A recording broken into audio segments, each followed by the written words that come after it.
Ramadan ni, dia cabaran paling besar bagi saya lah. Adalah cabaran kita dalam khususnya dalam dunia dan zaman moden ini, kita nak mendapat keampunan. Itu saja. Sebab kalau dalam Ramadan ni, kita tak dapat keampunan, apakah gelaran yang Jibril AS berikan kepada orang yang menempuh Ramadan sebulan tapi tak dapat keampunan? Jibril menggunakan satu kata-kata yang agak keras. Kata Jibril, celakalah, kata Jibril. Ni hadis sahih sebagaimana diceritakan oleh Jabir radhiyallahu anhu, anna Nabi sallallahu alaihi wasallam raqal mimbar falamma raqad darajatul ula qala amin. Kata para sahabat Nabi, dia naik mata tangga mimbar. 3 mata tangga, tangga pertama, tangga kedua, tangga ketiga. Ketika Nabi menjejak ketiga-tiga mata tangga, Nabi sebut amin. Tangga kedua amin, tangga ketiga pun amin. Tapi doanya tak kedengaran. Selesai majlis, sahabat pun bertanya, Ya Rasulullah, sami'naka taqul amin salasa marat. Kami dengar Tuhan sebut amin 3 kali, tapi tak dengar apa doanya. Maka Nabi pun berceritalah, lamma raqitu darajatul ula ja'ani Jibril. Sebenarnya begini, saya pijak mata tangga pertama, datang Jibril. Jibril membacakan doa dan saya aminkan doa dia. Apa doa itu ya Rasul? Syakiya abdun adraka Ramadan fansalakha minhu walam yughfar lahu. Cilakalah, kata Jibril, orang yang diberi peluang bertemu Ramadan, tetapi dia keluar daripada Ramadan tanpa mendapat pengampunan daripada Allah. Cilakalah orang ini. Dan apa reaksi Nabi kita? Fakultu amin. Aku pun jawab amin je lah. Tangga kedua, tangga ketiga, ini saya tak ulai lah. Ustaz-ustaz lain boleh tambah lah, lain tahu, nantikan lagi tajuk kita. Maknanya hadirin hadirat sekalian, kita kalau nak bincangkan, nak muhasabah, kita sepanjang tempuh Ramadan dah berbelas ataupun puluhan tahun, kita dapat ataupun tidak keampunan daripada Allah. Orang-orang ini tak dapat keampunan daripada Allah, sedangkan bulan Ramadan ni, kata ulama, bulan keampunan. Dia Ramadan kan ada 5 huruf. Ra, Mim, Dad, Alif, Nun. Ra tu ridwanullah, redha Allah. Mim itu maghfirah Allah, pengampunan. Huruf Dad itu doman, jaminan Allah untuk memberi ganjaran pada orang ibadah. Alif ulfah, kecintaan Allah kepada orang yang bertawakal. Dan Nun adalah nawal, anugerah Allah kepada orang-orang yang beribadat. Makanya salah satu yang Allah Ta'ala janji nak berikan sepanjang Ramadan adalah keampunan. Tapi kata Jibril, ada para puasawan ini sepanjang sebulan dia tak dapat keampunan. Why? What is the because? Apa penyebab dia tak dapat Ramadan ini pengampunan? Sebabnya tuan-tuan, kita duduk dalam zaman moden. Nah, itu kita risaukan.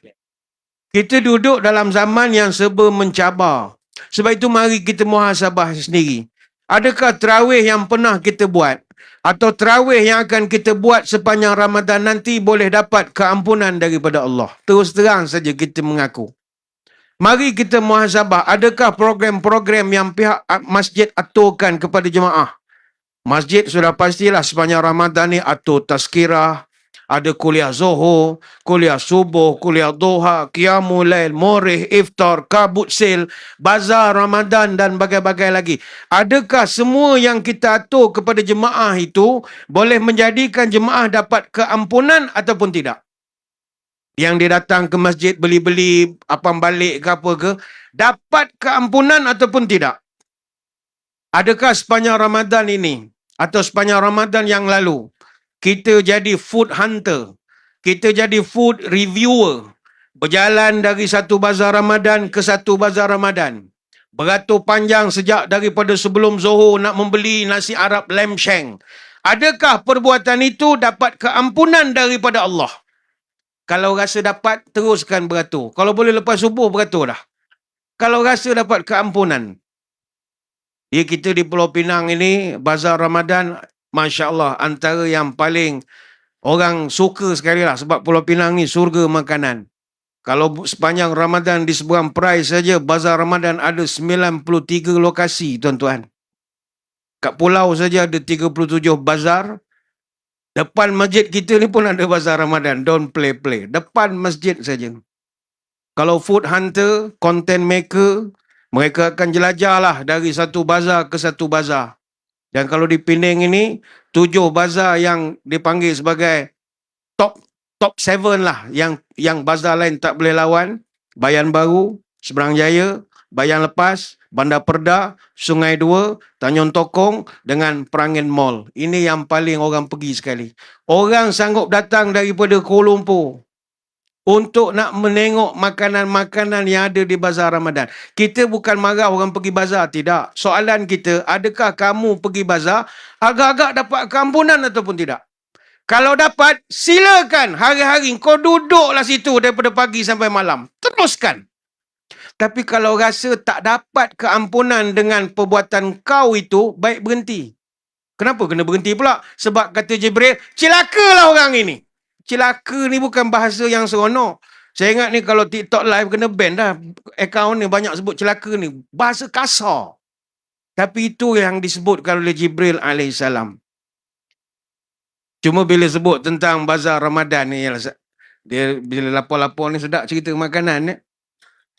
Dia sekarang bazar Ramadan, kalau generasi Gen Z, Gen Y dengan Alpha ni, diorang dah tak serupa kita dah, old school ni. Kalau kita kan, kalau bazar Ramadan, balik-balik muntabak, balik-balik muntabak. Kalau Penang adalah putu mayam, idiapom. Putu mayam, putu piring, ada roti kirai, roti jala, macam-macam lah. Ayam percik. Generasi yang anak-anak kita ni pergi bazar Ramadan, dia dah tak main lah cari rojak Posembo, cari nasi kandar, cari laksa Penang, cari cendol, cak kuih tiaw, popia basah, rojak buah, mi goreng mamak. Itu tak ada. Diorang sekarang dah cari murtabak cheese. Murtabak tapi cheese. Dia cari lohbak. Lohbak ni Cina punya makanan lah, tapi jual dekat bazar Ramadan. Mereka cari bread and butter pudding, cari nachos cheese, cari Maggi malam, cari butterscotch apple dumpling, cari pavlova, perut crumble. Yang jadi Jepun pun ramai juga. Bulan puasa jadi Jepun, makan takoyaki. Dia bulan puasa terus jadi Korea semua. Tteokbokki, jajangmyeon, pat bingsu, kimchi jegai. Tak apa kita nak menyebut pun tak pandai. Ini bukan marah orang muda nak makan Korea. Kalau kau rasa dapat keampunan dengan makan Korea, makanlah sampai pagi pun. Maka kita pun tawaflah dari satu bazar ke satu bazar. Satu bazar ke satu bazar. Sebab itu tuan-tuan, muhasabah. Adakah semua perbuatan kita itu dapat keampunan ataupun tidak? Kita datang tarawih, tapi kita rasanya lebih seronok dengan vibe tarawih saja. Rasa rindu kepada suasana. Kata budak sekarang, nak cari suasana. Rasa-rasa, kata dia. Dia hanya rindukan kepada vibe, vibrationnya saja. Rindu balik nak mendengar Bilal menyebut, Subhana makil ma'bud, Subhana makil mawjud, Subhana makil illadhi layana. Itu je dia nak mendengarnya. Fadlam minallah wa ni'mah, wa maghfiratan wa rahmah. Dia seronok saja. Allahumma salli ala sayyidina wa habibina wa syafi'ina wa zukrina wa maulana Muhammad sallallahu alaihi. Dia nak ke suasana. Soalan, ente rasa ente buat itu macam dapat keampunan ataupun tidak? Kalau dapat, silakan. Kalau tak dapat, tak payah buat lah. Tak payah buat. Nanti bulan puasa ramai anak-anak muda buat konten. Baru belum tengok anak bulan, minggu depan baru nak tengok 17 hari bulan, minggu satu lagi, dia dah buat konten lagu raya. Dia buat konten lagu raya depan Masjid Abdullah Fahim, la ilaha illallah. Na na na na la la la la la la depan masjid. Soalan, dek, kita orang masjid bukan marah kau nak joget ke lagu na na na na la. Silakan, tapi agak-agak kau dapat keampunan atau tidak daripada Allah dengan kau tergedik-gedik begini. Kalau dapat, buatlah. Sekali dengan Tok Imam sekali join. La la la la la. Alamak, alamak, alamak. Kita boleh ajak Bilal, tak ada masalah. Banyak masjid buat konten sekarang, tak ada masalah. Bilal dengan Imam macam-macam jual kurma lah itu, buat konten, tak ada masalah. Tapi agak-agak kau dapat keampunan ataupun tidak. Sebab itu je persoalan yang kita lontarkan pada malam ini. Setiap amalan yang kita buat, kita mesti tanya kepada diri kita, adakah aku ini dapat keampunan ataupun tidak? Maka kalau persoalan itu boleh dijawab, maka insya-Allah Ramadan ini kita dapat buat yang terbaik, insya-Allah. Wallahu a'lam.